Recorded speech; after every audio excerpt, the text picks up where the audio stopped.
right, I'm the Flat Rate Master. Today we're going to talk about all the tools you need to do a proper brake job. First, talk about bleeding brakes. This is going to be one of the hardest things a individual is going to do if the shop doesn't have a brake flush machine or you're a do-it-yourselfer and you're just trying to do brakes and have to replace calipers.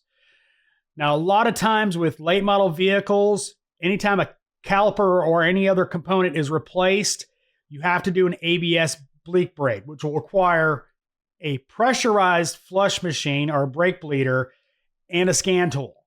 So I'm not going to talk about the scan tool right now, but you got to have a pressurized bleeder. Now this one is from Motive Products. This is one I've actually used. Works well. Now this kit is just a basic GM one, just one I found on Amazon. Works well. The only thing I would recommend is get an additional seal for the tank, as it is a wear item and will swell over time.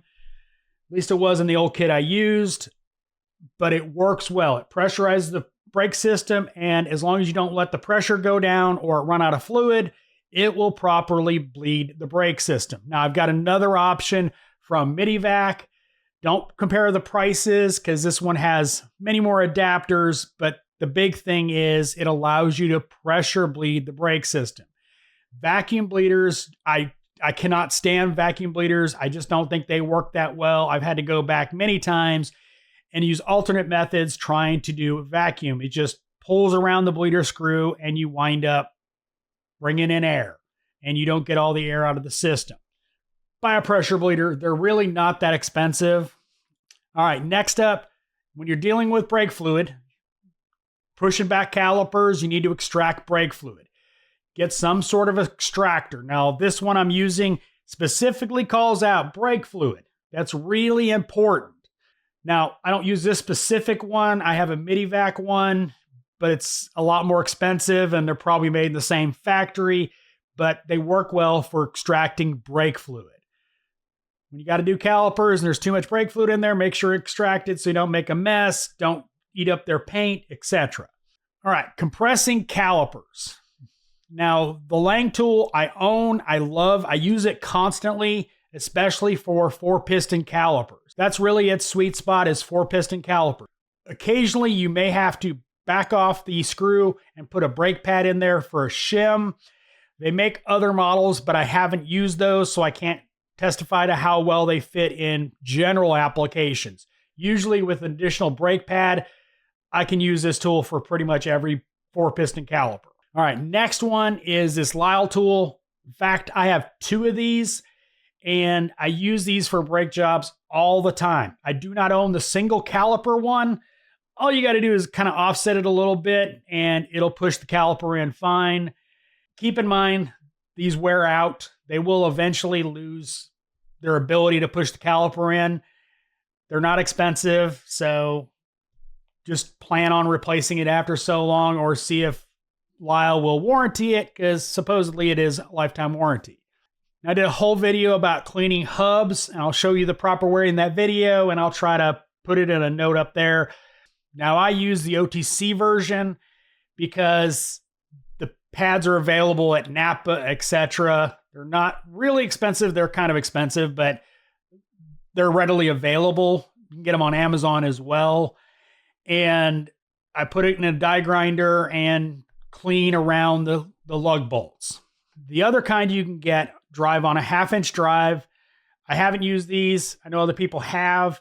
The adapters are available on Amazon or off the tool truck, but they're available. So that's another option. The next one is cleaning right around the hub. And that one I use a high-speed wire wheel in a die grinder. Now, it's really important you get one that is high speed. The wires come off incredibly fast off a die grinder, and trust me, they hurt.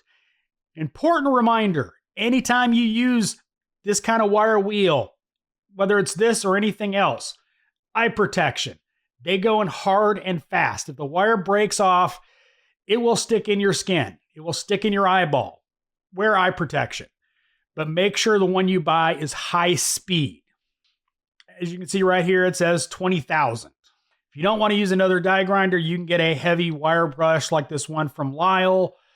It's a good option and will help you clean calipers off. Speaking of calipers, Mueller-Kueps has this thin brake file. I use this thing constantly. Anytime there's any rust, debris in a caliper bracket, these come out and I clean the caliper to make sure the brake pads slide easily, because if they don't, you're going to have a comeback. So make sure under the caliper bracket hardware, it flows freely, because if the brake pad sticks, it's going to stick in the caliper and you're going to have premature failure.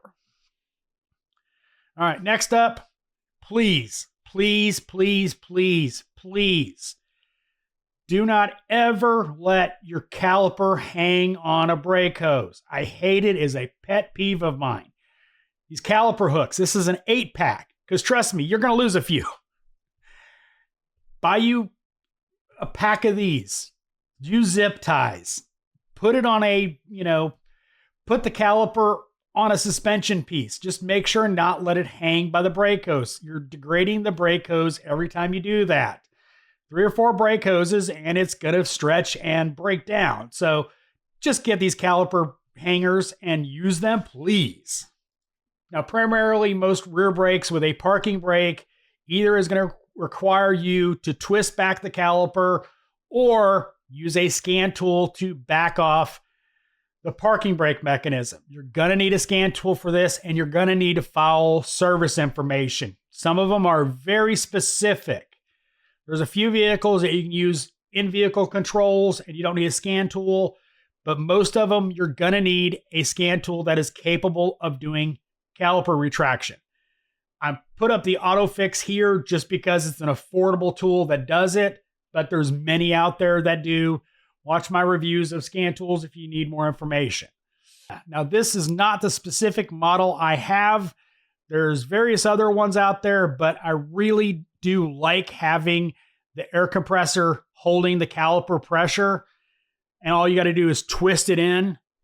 Really good kit. I'm pretty sure they're all made at the same factory because they all have the same case, same adapters. Everything's the same. So don't feel like you got to buy one that has a name on it. And it's an invaluable tool. I've used this for years. This is one exception about recommending individual tools for jobs, but when you're doing rear brakes, a lot of time the pin and the bolt holding it don't always want to separate very easily, and you need a thin wrench. 90% of the time, Megadora wrenches fit in there great, and they're not as painful to hold as like a thin line wrench from like Vim. So I highly recommend these wrenches just for that reason. I use them for other stuff as well, but they almost always are you pulled out on a rear brake job just for that, how thin they are. Now, this next one is primarily for turn back calipers, not electronic calipers where you can just push them back in after the parking brake is retracted. This is when you're physically going to be using this tool, when you're turning back the caliper back in. Get you a set of these. Now, you can use a dull pocket screwdriver. Make sure it doesn't have any burrs or anything like that. But I use something like this to pull back the seal and lubricate it with silicone spray. That way, when you're turning back the caliper, it doesn't seize and you don't worry about tearing the boot. The boot's failed, you need to put calipers on it. And you definitely don't want to tear the caliper while you're doing a job. Don't want to damage a customer's car. So use the pick to pull the boot up, spray some silicone grease in there, and then you can roll it back. Or you can use something like Sill Glide. I call it Slide Glide, just an anachronism of me, but I've done a whole video about not using this on caliper pins. Get you some Sill Glide for the caliper pins, and then my preference is the purple Ceramic Extreme brake parts lubricant for the actual backing pads. For the South, it works really well. Caliper pins, this should not be used on it. like they show it right there. I can't tell you how many times I've did a whole dedicated video on this. Can't tell you how many times I've had those seized and you can still see the purple and they're air hammer out kind of thing. Put it on the pads. That's a little thick, but anyway.